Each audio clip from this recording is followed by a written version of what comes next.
ข่าวดังในลาวเจ้าของสะปาถือฆาตกรรมสบายดีและสวัสดีเด้อพ่อแม่พี่น้อง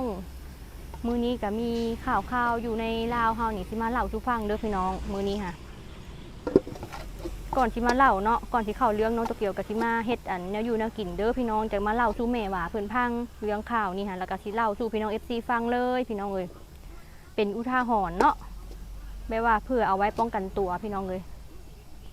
น้องโตเกียวเห็นข่าวนี่ก็ตกใจแฮงพี่น้องเอ้ยแนวเฮามีสะปูสะปลาเนาะเฮากะตกใจเลยเจ้าของสะปลาบันทึกข่าพี่น้องเอ้ยเดี๋ยวสิมาเล่ารายละเอียดสู่ฟังเด้อ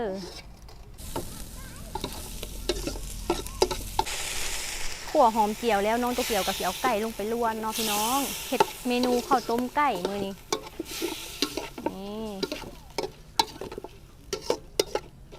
ลวนให้ไก่เพิ่นสมัดเนาะเฮาจังเอาน้ำใส่แล้วก็ปรุงพี่น้องระหว่างที่ขั่วไก่เนาะเฮาก็สิใส่รสดีลงไปพี่น้องเพื่อให้มันแบบหอมแล้วก็มีสีเหลืองทองเนาะนี่ใส่รสดีลงไปจ้านี่หลังจากนั้นก็ใส่น้ำลงไปพี่น้องอุ้ยเป็นสีเหลืองทองคักเนาะเป็นตาสีนัวคักพี่น้องวันนี้ก็สิใส่น้ำตาลมะพร้าวหน่อยหนึ่งพี่น้องเพื่อให้มีรสชาติเนาะแล้วก็สิใส่เกลือนี่เกลือครึ่งช้อนลงไปเลยแล้วก็สิใส่แครอทด้วยมีประโยชน์พี่น้องใส่ลงไปเลยแครอทนี่วันนี้ก็สิต้มจนกว่าข้าวสิสุกเนาะ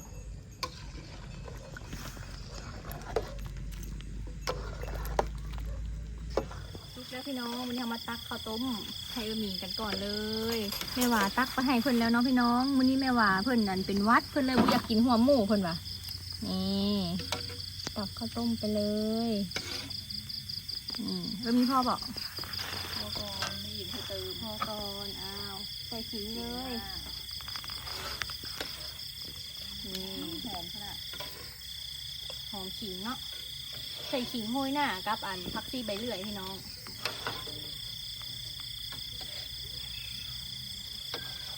ตอนไก่ก็บ่เห็น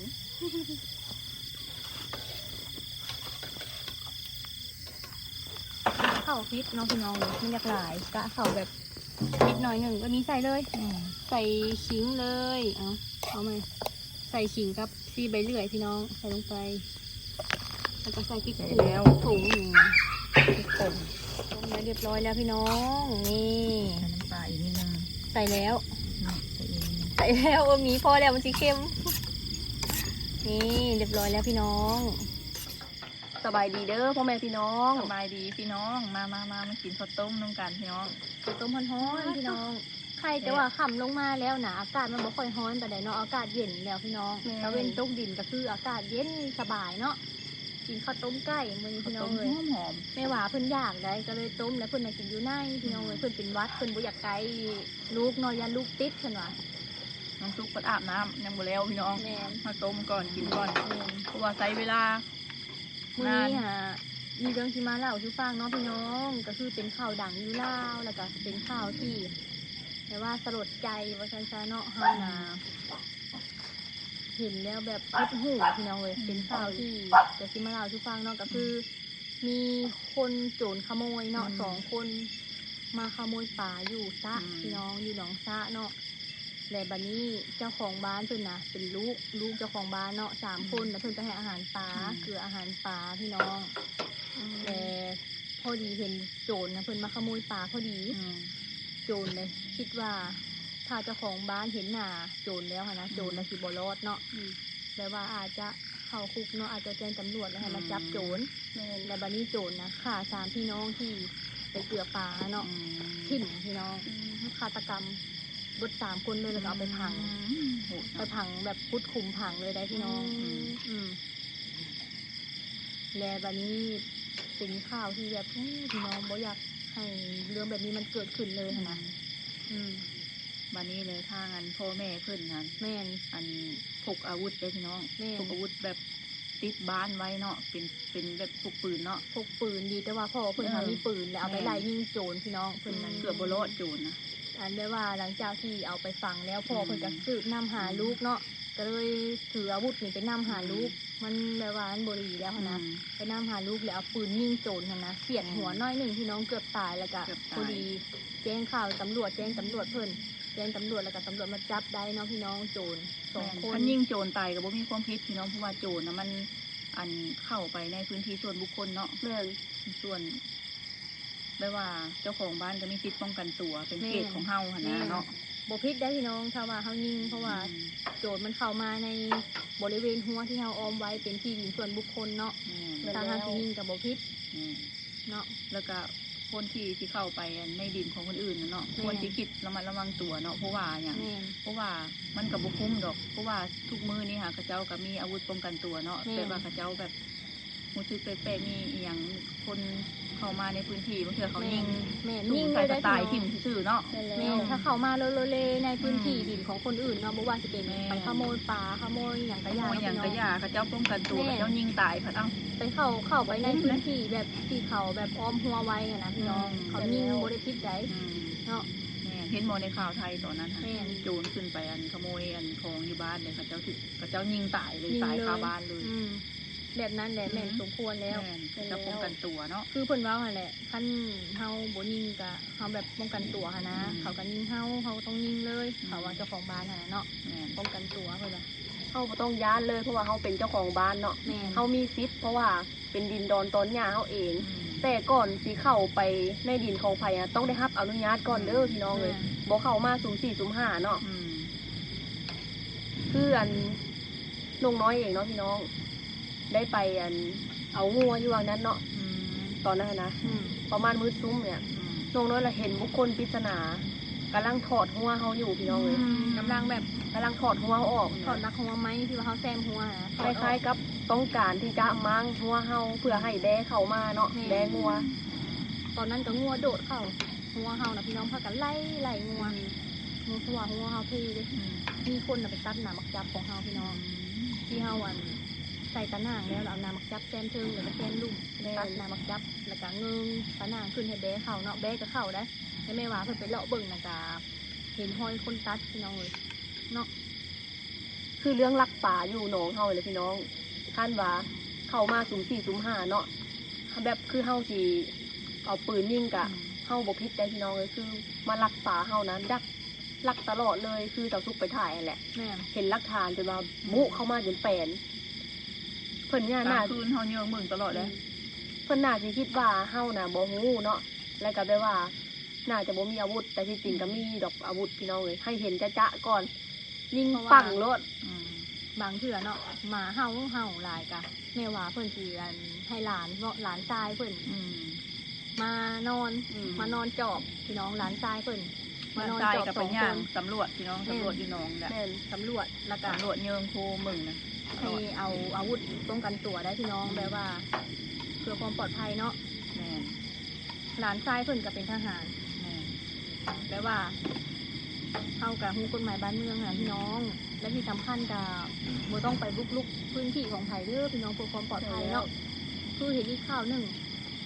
ที่ว่าเสียชีวิต2 คนนะคนใส่ลวดไฟฟ้า อืม แหลกไปเข้าพื้นที่ของคนอื่นแล้วก็ถือลวดไฟฟ้าช็อตเสียชีวิตพี่น้องเลยวิลี ตายบ่คุ้มนะ แม่น เข้าไปพื้นที่ส่วนตัวของคนอื่นบ่กล้าเลยพี่น้องสำ แม่น เนาะ แล้ว เอาจังใดเฮาก็ต้องขอแสดงความเสียใจกับผู้ที่เพิ่นเสียชีวิตเด้อพี่น้องขอให้เพิ่นไปสู่ภพภูมิที่ดีเนาะเกิดชาติหน้าก็ขอให้อย่าได้พบพอสิ่งที่มันบ่ดีเด้อเนาะสา ขอให้ไป ธุ สู่สุคติขึ้นสวรรค์ชั้นฟ้าเด้อเพิ่นก็ยังประมาณ18 ปีละ3 คน3น้องต่างว่าไปให้อาหารป่าแบบยามแรงไปลิ่นหั้นนะ อืม พี่ โอ้ น้อง นี่ เอ้ย อะไรก็มีเบิดเปิงในข่าวเจ๊มีเบิดอะไร เว้ามาแล้วหดหูใจพี่น้องเลยแล้วก็อีกข่าวหนึ่งเนาะเป็นศิลปินเนาะที่เฮาไปเบิ่งตอนสงกรานต์เนาะตะเกียเนาะไอเบิ้ลปทุมราชพี่น้องเลย น้องชายเพิ่นน่ะเสียชีวิตย้อนว่า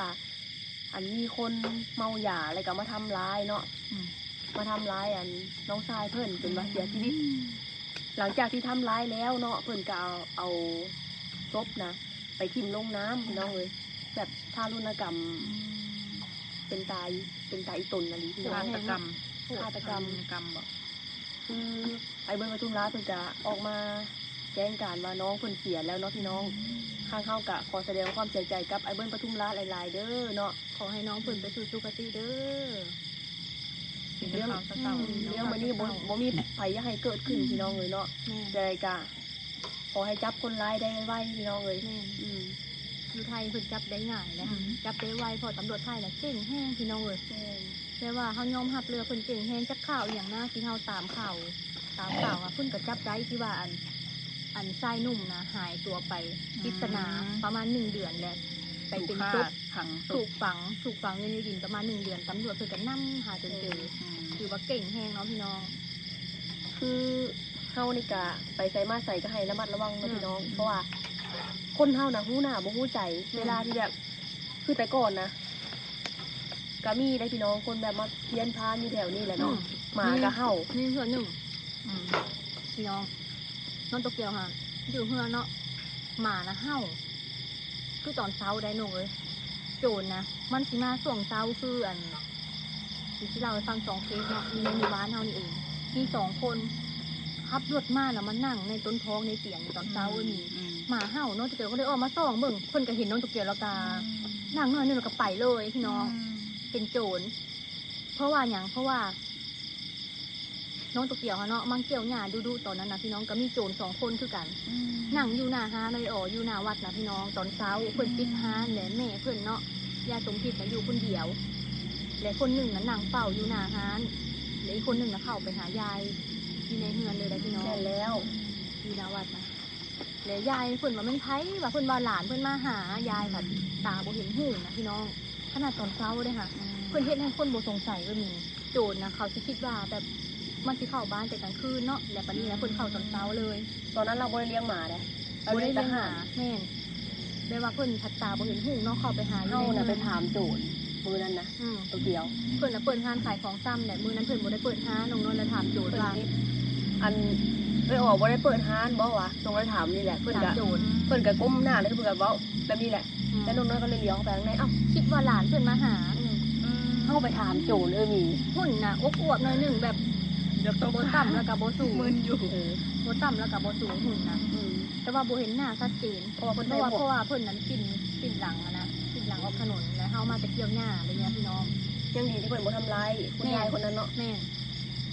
แล้วเพิ่นก็ค้นบ่ได้เฮือนน่ะโน่ แม่ แม่นแล้ว ได้ทอง แล้ว ปลอม ได้ทองปลอมตุ้มหูของยายเพิ่นน่ะพี่น้องเป็นของปลอมเนาะเป็นตุ้มหูคล้ายๆทองเพิ่นสิใส่กลับไว้แล้วก็มันเอาอันนั้นไปดีแต่ว่าเพิ่นบอกเพิ่นว่าเพิ่นบ่มีทองพี่น้องอีหลีอันนี้นะ แม่น เพิ่นบ่มีทองเพิ่นว่าน่ะก็เลยว่าโจรบ่ได้ทรัพย์สินอหย่างไปเนาะมื้อนั้นน่ะเลยออกเพิ่นไปตลาดไปซื้อของมาขาย คือร้านของไอ้ออกนั่นก็ถูกงัดมาแล้ว2 ครั้ง แม่น แต่ว่าบ่สามารถที่จะขโมยของไปได้ย้อนว่าร้านเพิ่นน่ะแน่นหนา แม่น เพิ่นใส่กระเจของไทยนะพี่น้อง ใหญ่โซโล โซเล็กค่ะ โซเล็ก เฮ็ดให้ตัดยากเนาะพี่น้อง แม่นอันนี้ก็คือเหตุผลหนึ่งที่เฮาเลี้ยงหมาเนาะพี่น้องหมาเห่านี่คือแบบ